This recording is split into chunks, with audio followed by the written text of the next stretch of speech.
How to create AI image in Perplexity AI. Hi everyone, I'm here to assist you today without any delay. Let's jump right in.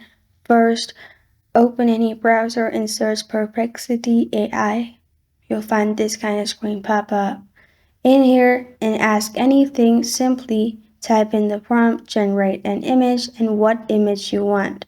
Describe the image. I have described generate an image of a dog, then press on enter. It will generate an image for you. Wait for some time and it will generate an image. And at the bottom you can click on share, save, or regenerate as well.